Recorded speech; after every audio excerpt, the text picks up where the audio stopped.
everyone, this is Captain Logan, and I was recently tagged by lewtoons to participate in the My Secret YouTube Life questionnaire. I want to say thanks to lewtoons for thinking of me, but also it's a little suspicious because apparently if I don't do this, then in a week I will be attacked by ninjas, and I would never want to sick ninjas on my friends and folks that I like on YouTube.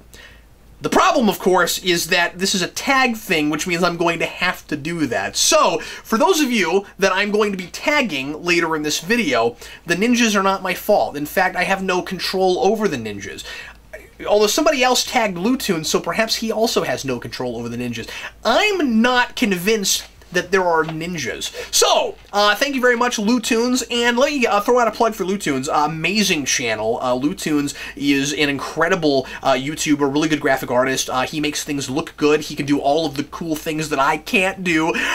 Lewtoons does a lot of top 10 lists about cartoons, and lewtoons and I eventually are going to do a collaboration together. We've been talking about this for a long time, and I'm hoping it happens soon. So anyway, on to the questionnaire! The first question is, how long have you been on YouTube? Well, this is a thing, of course, that you could just go look up, but I have been doing a Superhero Rewind, Geeks Not Nerds and stuff with Vince, all the way back, going all the way back to 2009. That's right, lots of people have graduated high school since we started doing this.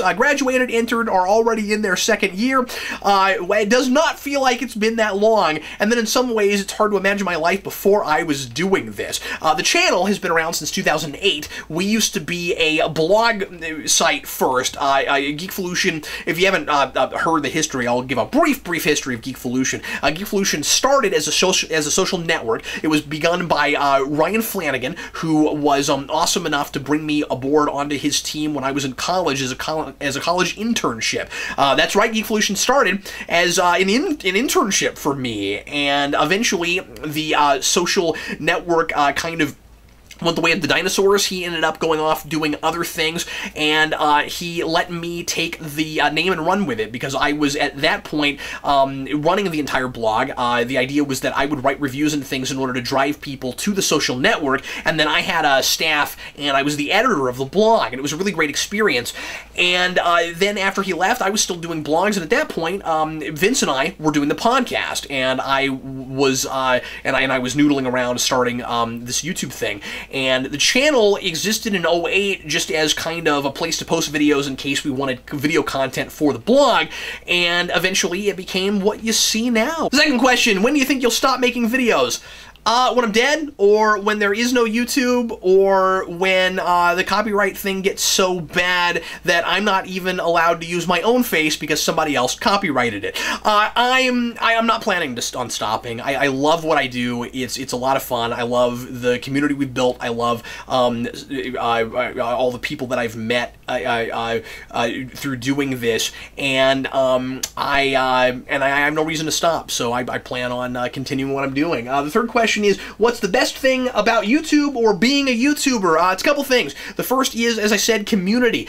Building up this absolutely spectacular group of people that continue to discuss things with me, challenge me, humble me, and make me think differently about things. I've never seen myself as someone that just makes videos and talks at people. I've always seen this as a place to begin fostering discussions. I like to encourage people to think about things, but I also like to learn through doing this, and that's a big thing. And then the other thing is, not only am I challenged by our viewers, and also I should also say all of the folks that I've met that I work with. A lot of my best friends now are people that I work with on YouTube, and people that I have actually never met face to face. Some of them I have. Aaron Dicer I've met face to face. A lot of folks, a lot of my best friends. Dan Torrey, I would classify him as one of my best friends in the world. We've not had the opportunity yet to meet face to face. Though luckily with modern technology, with talking video Skype and stuff, it feels as though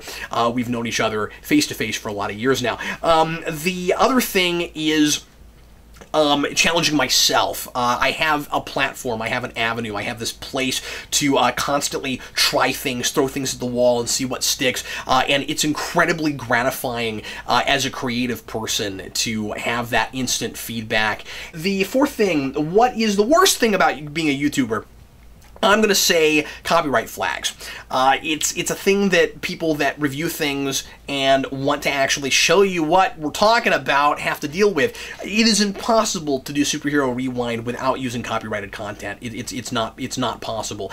You don't want to see me just sit here and talk to a camera. I've tried doing it that way. It doesn't work. You need to be able to see the visual component to what I'm talking about, because Superhero Rewind is almost like a lecture series. You know, if I were in a lecture hall giving a talk, I would want to be able to show you pictures of the things I'm talking about. It's annoying because what I do is perfectly legal. It's covered under fair use. If I am reviewing a thing and talking about it and not just using other people's stuff in like an original creation, that's supposed to be lawful.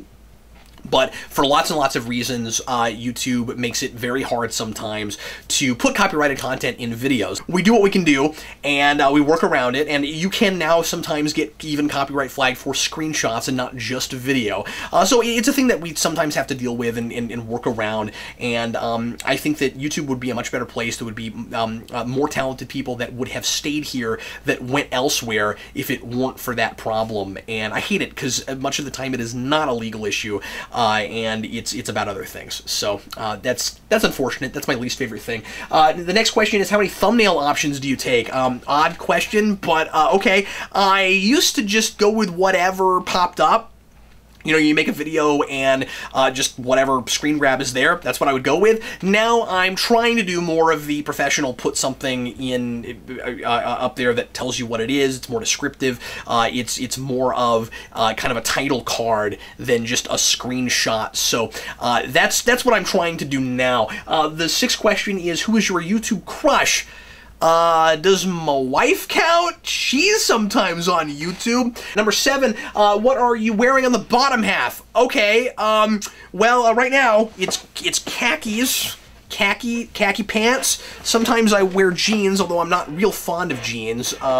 Sometimes I wear black slacks, and then there's like a whole other kind of pants for Spawn year. Number 8, how long until you actually hit record? That depends on what show I'm working on. Something like this, I would look at the, you know, with this is just making questions, it's just answering questions, but, you know, I would look at, like, if it's a captain's log or something, I do a little bit of research, I might make a few notes, and then I just talk off the cuff for a while. Rewind, it's a whole process. Obviously, I have to watch the movie. Sometimes I watch a couple times. It depends on how well I know the film. There's various amounts of research depending on what movie it is I'm watching. Take notes, and then I record audio, so there's not even a camera involved with that. Spawn year is even a whole different thing, so it just depends on what show I'm working on. Number 9, who would you want to collaborate with?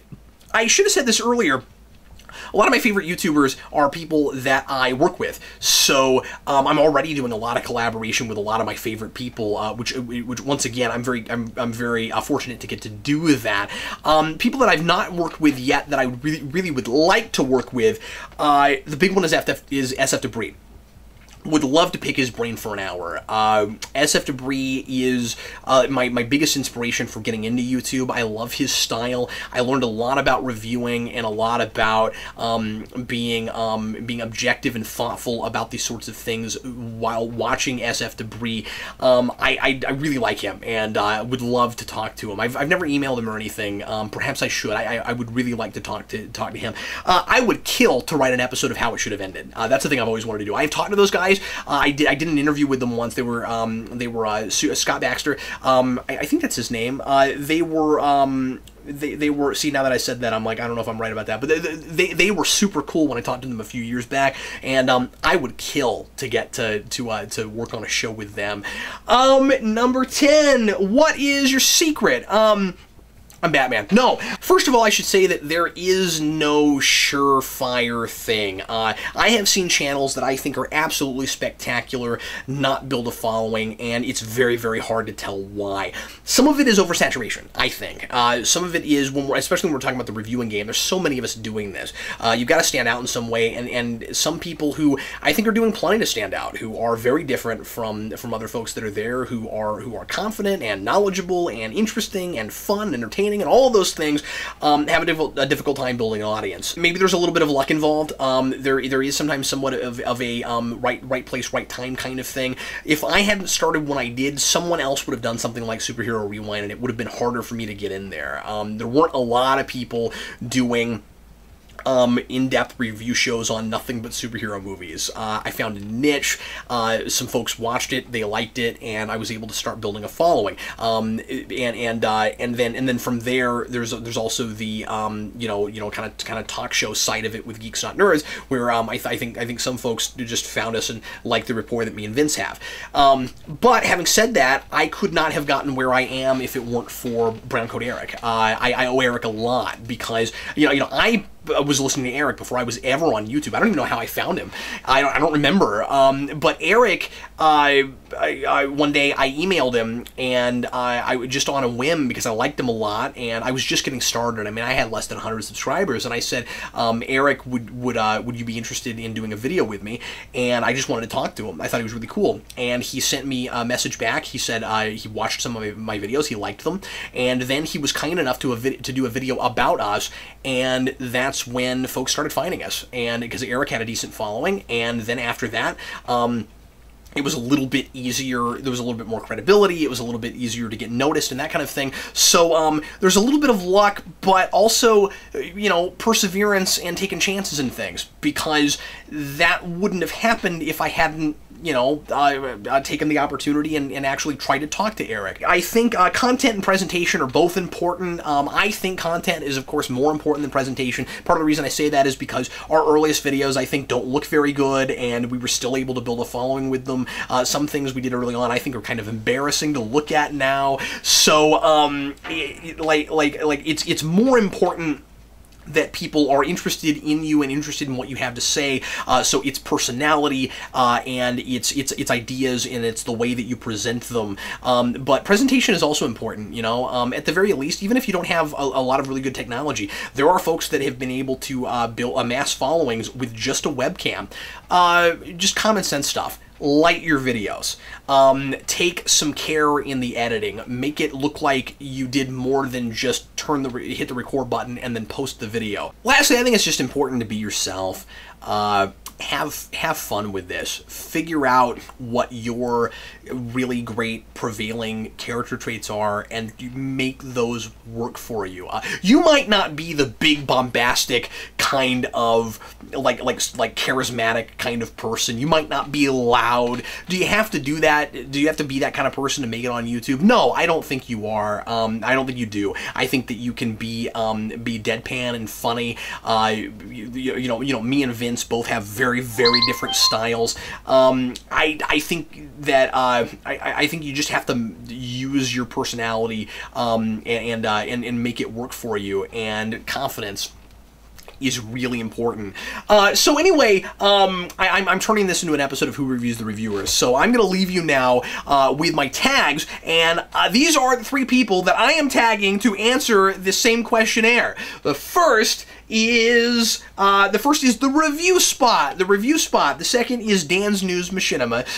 That's right, DanzNewz. I'm talking to you. And finally, Oliver Harper. I want to apologize about the ninjas. Hopefully you'll get this done within a week and there won't be any ninjas, alleged ninjas. Anyway, everybody, thanks as always for watching. Go check out lewtoons. He's absolutely fantastic, and I will see you again very shortly.